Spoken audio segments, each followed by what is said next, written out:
Hello, নমস্কার বন্ধুরা। আজকের এই ভিডিওতে আমরা জোসেফ কনরাডের লেখা একটি ছোট গল্প দ্য লেগুন নামের এই ছোট গল্পটি আমরা বাংলায় জানব। বাংলায় এই ছোট গল্পটির মধ্যে কি আছে পুরো গল্পটা আমরা আজকে এই ভিডিওতে জেনে নেব।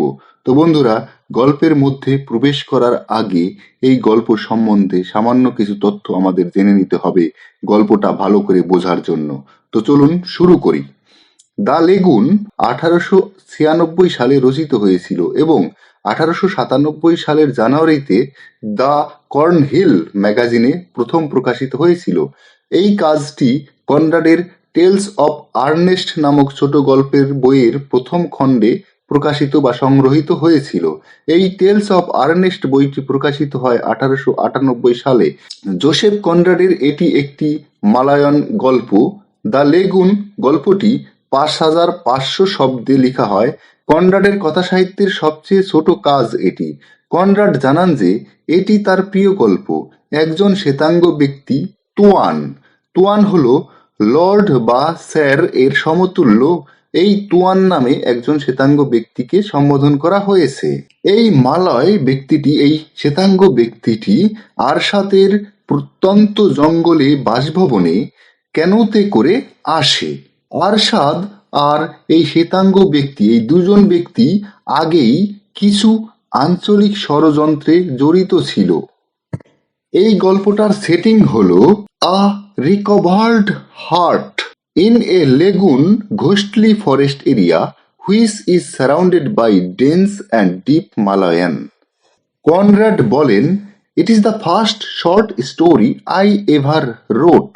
এই গল্পটা এক ধরনের ফ্রেম স্টোরি, মানে স্টোরি উইদিন স্টোরি, গল্পের মধ্যে গল্প। এই গল্পের শুরুতে আমরা দেখতে পাই একজন ব্যক্তি শ্বেতাঙ্গ যাকে বলা হয়েছে Tuan. Tuan is equivalent of lord or sir. Tuan is traveling through an Indonesian rainforest and is forced to stop for the night with a distant Malayan friend named Arshad, the protagonist of this story. এবার আমরা জানব lagoon বলতে কি বোঝায়। What is lagoon? Lagoon is a lake of salt water separated from sea by a reef or an area of rock or sand. Thus, the water can pass from one side to another regularly during tides. Lagoon is a Spanish word meaning shallow saltwater lake. Shallow saltwater lake, partly or fully separated from sea by sandbank or reef. Its water is isolated and stagnant.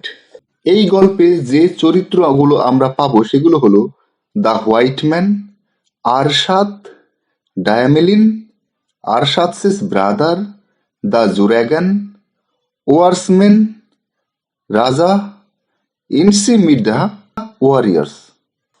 চলুন বন্ধুরা, এবার আমরা পুরো গল্পটা শুনতে শুরু করি। শ্বেতাঙ্গ ব্যক্তিটি মাঝিকে নির্দেশ দিলেন যে ওই ফাঁকা জায়গায় যে বাড়িটা আছে ওখানে আরশাদ থাকেন, উনি সেইখানটাতেই যাবেন। তখন সূর্য অস্ত যাচ্ছিল। বনের মধ্য দিয়ে নৌকা নদী থেকে মোহনার দিকে এগিয়ে যাচ্ছিল। বন অন্ধকার হয়ে আসছিল। নদী থেকে একটি খাড়ি বেরিয়েছে, খাড়ি আবার উপহ্রদে গিয়ে মিশেছে। ভিত্তিস্তম্ভের উপর দাঁড়ানো ছোট বাড়িটাই হলো আরশাদের বাড়ি। নৌকা চালকরা ভূতের ভয়ে ওখানটায় না থেকে দূরে গিয়ে নৌকায় খাওয়া দাওয়া করবে ঠিক করেছে। আরশাদ ও শ্বেতাঙ্গ ভূতের ভয় করে না, ফলে মাঝিরা তাদেরকে পছন্দ করত না। একটু বাদে আরশাদের বাড়ির কাছে এলে ওরা নাম ধরে ডাকতে সাড়া পাওয়া গেল না। শ্বেতাঙ্গ লোকটি নৌকা থেকে নেমে বাঁশের মই বেয়ে আরশাদের ঘরের সামনে মাচার উপর উঠে দাঁড়িয়ে কম্বল আর ঝুড়ি মাঝির হাত থেকে নিয়ে ওদের চলে যেতে বলল। কিছুক্ষণ পর আরশাদ শুধু সারং পরে এলেন, বলিষ্ঠ চেহারা। জিজ্ঞেস করলেন, কোনো ওষুধ আছে কি? শ্বেতাঙ্গ লোকটি বললেন, না। কেন? কারো অসুখ নাকি? চলো দেখবে। দুজনে ঘরের ভেতর গিয়ে দেখলেন একটি মেয়ে অচেতন অবস্থায় শুয়ে আছে, গা পুড়ে যাচ্ছে। 5 দিন ধরে ওই অবস্থা। আজ আর কথাও বলে না, কিছু শোনেও না, দেখেও না। তোয়ান, ও কি মরে যাচ্ছে? মনে হয়। তোয়ানের সঙ্গে আরশাদের অনেক দিন আগে থেকে বন্ধুত্ব। বিপদের মধ্যে থেকে সে বন্ধুত্বের জন্ম। কোনো দিন তা তুচ্ছ করবার নয়। আরশাদ ওই মেয়েটিকে নিয়ে যখন থেকে ওই ঘরে বাস করছেন, তারপর বহু রাত তোয়ান ওই ঘরে এসে কাটিয়েছেন। তাকে সাহায্য করতে পারলে তোয়ান নিশ্চয়ই করবেন। কিছুক্ষণ পর তোয়ান ঘর থেকে বেরিয়ে এসে রাতের খাবার খেয়ে নিলেন। পরে কাঠ জ্বেলে মশা তাড়াবার জন্য ধোঁয়া সৃষ্টি করলেন। আরশাদ বেরিয়ে এলেন, বললেন, নিঃশ্বাস নিচ্ছে, নিঃশ্বাস নিচ্ছে ও, কিন্তু আগুনের ন্যায় জ্বলছে। ও কি মরে যাবে? তার উত্তরে তোয়ান বললেন, যদি ললাটলিপি ওর তাই হয় তবে। আরশাদ বললেন, ওর ললাটলিপি নয়, ললাটলিপি আমার। পুরনো দিনের কথা মনে আছে? আমার ভাইকে মনে পড়ে তোমার, তোয়ান? হ্যাঁ, মনে পড়ে। আবার আরশাদ কি শুনতে পেয়ে ভেতরে গেলেন। আরশাদের কণ্ঠস্বর, দায়ামিলিন, ওগো, শোনো, শোনো। আরশাদ আবার বাইরে বেরিয়ে এলেন। দুজনে প্রকৃতির গভীর নিস্তব্ধতায় বসে আছেন। আরশাদ বলে চললেন, আজ আমি তোমাকে সব কথা বলবো তোয়ান, আমার প্রেমের কথা, আমার কলঙ্কের কথা। এই রাতের অন্ধকার শেষ হবার আগেই আমার কথা শেষ করতে হবে। দীর্ঘ নিঃশ্বাস ফেলে আরশাদ বলে চললেন, যুদ্ধ শেষ হলো, শান্তি। কৃষকেরা ধান ফলাচ্ছে, ব্যবসায়ীরা শীর্ণ দেহে নদী পথে যাচ্ছে আর স্থূলকায় হয়ে ফিরে আসছে। তোমার কথা তাদের মুখে শুনতাম, সত্যি মিথ্যায় মেশানো সে খবর। বোঝা যেত না আনন্দের খবর না দুঃখের খবর। তোমাকে আমার সব সময়েই মনে পড়তো। তারপরে এলো একটি মেয়ে আমার জীবনে, তাকে ছাড়া আমি আর কিছুই দেখতে পেতাম না। ভাইকে সব বললাম। ভাই বললে, তোর কথা খুলে বল মেয়েটিকে, আর ধৈর্য ধর, ধৈর্যই তো জ্ঞান ও বুদ্ধি। মেয়েটি ছিল ইনসিমিডার এক পরিচারিকা। ইনসিমিডা বড় জাদ্রেল মহিলা। আমাদের শাসক মহাশয়ও তার ভয়ে অস্থির।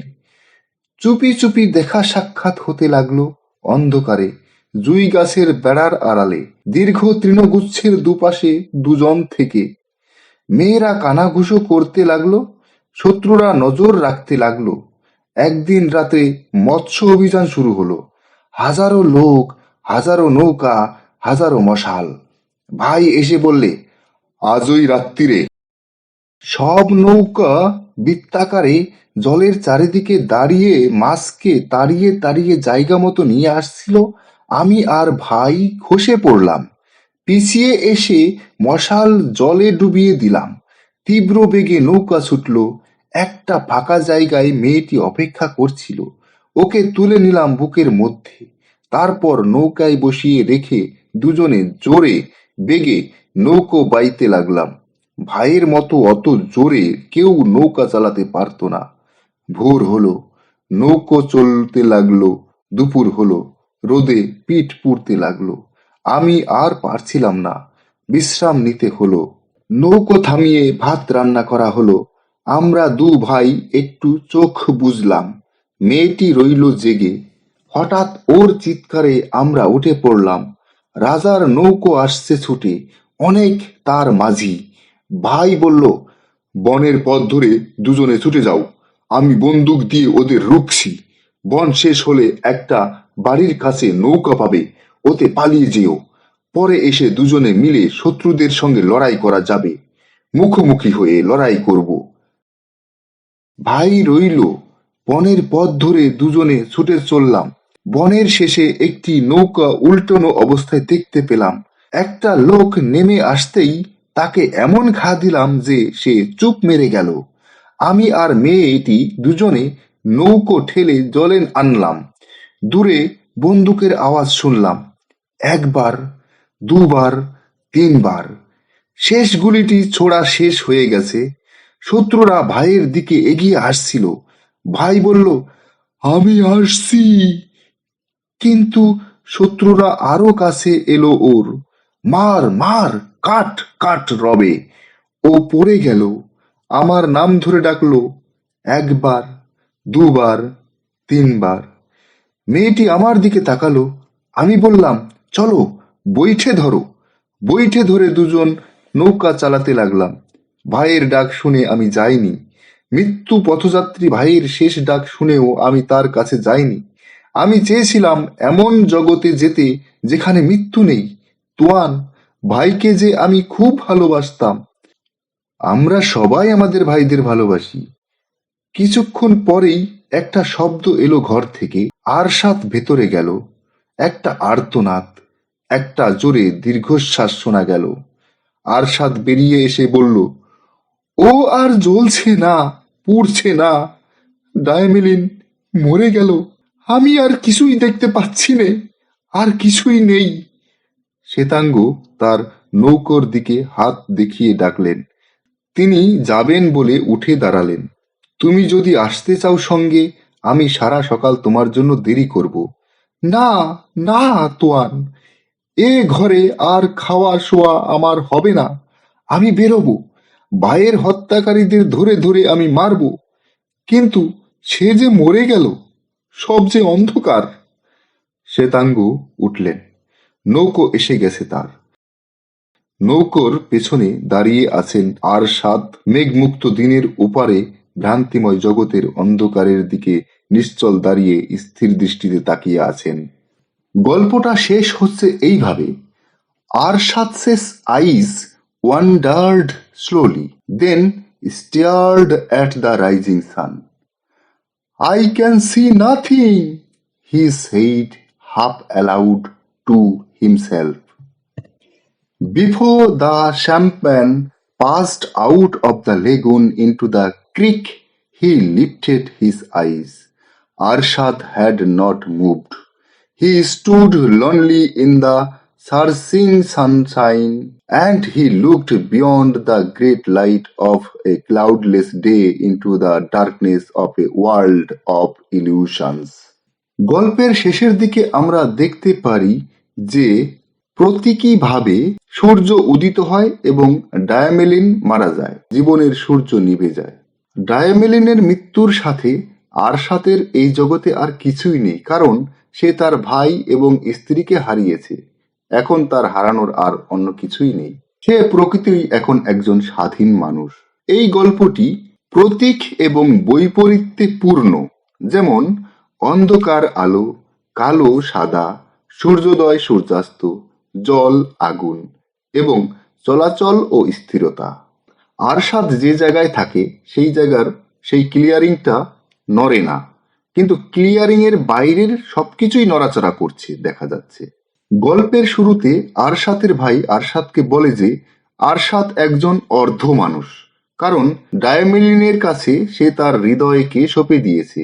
ডায়ামেলিনের হৃদয় আছে, কিন্তু আরশাদের হৃদয় হাফ পূর্ণ। গল্পের শেষে ডায়ামেলিনের মৃত্যুর সাথে সাথে আরশাদ আবার পুরো মানুষ হয়ে ওঠে।